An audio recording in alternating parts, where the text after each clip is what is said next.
Utambia wa tabarira ngũrani cia maĩ wambatĩrĩte na gĩcunjĩ kĩa 27 harĩ igana kuma gĩcunjĩ kĩa 53 harĩ igana mwaka wa 2013 kinyagia gĩcunjĩ kĩa 80 harĩ igana mwaka ũyũ. On sewerage coverage, this has increased from 22% in the year 2013 to the current 29% in urban areas. Minister wa maĩ Thirikari augĩte thirikari ĩhũthĩrĩte mũigana wa ciringi bilioni 600 gũkinyaniria tabarĩra 685 cia maĩ. Ona kũhana ũguo akiuga gũcerithĩrio kwa imwe cia tabarĩra ici nĩ gũcũngĩrĩirie ũhũthĩri makĩria wa kĩgĩna. We introduced the RRI, the Rapid Response Initiative, as a management mechanism. We have seen several projects come to completion.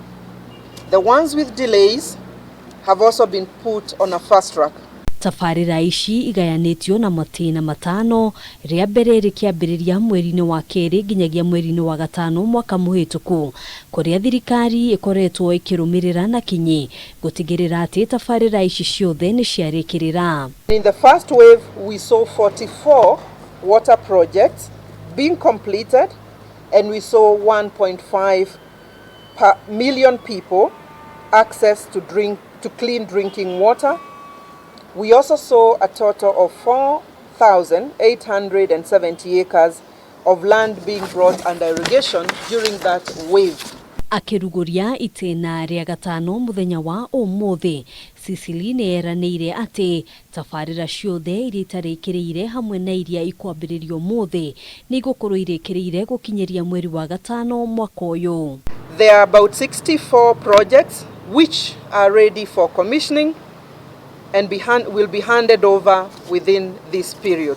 Ihinda-inĩ rĩu akiuga thirikari no irathiĩ na mbere gũcaria kĩhonia gĩa thĩna wa maĩ ũrĩa ũgũmĩire icigo ngũrani kumana na riũa inene na gũcũngĩrĩria mamirioni ma Akenya kũgũmĩrwo nĩ ng'aragu. The implementers here with me today have been doing several interventions. One, it is repairing emergency water points where they have been broken or affected in the ASAL areas. Two, it is water boozing services where they have been taking water to spots which are marked as hot points, and they do this in coordination with the county commissioners in the respective areas where they are affected. Handũ-inĩ ha Kameme TV, njĩtagwo Ngina. Thank you very much. Thank you for being with us.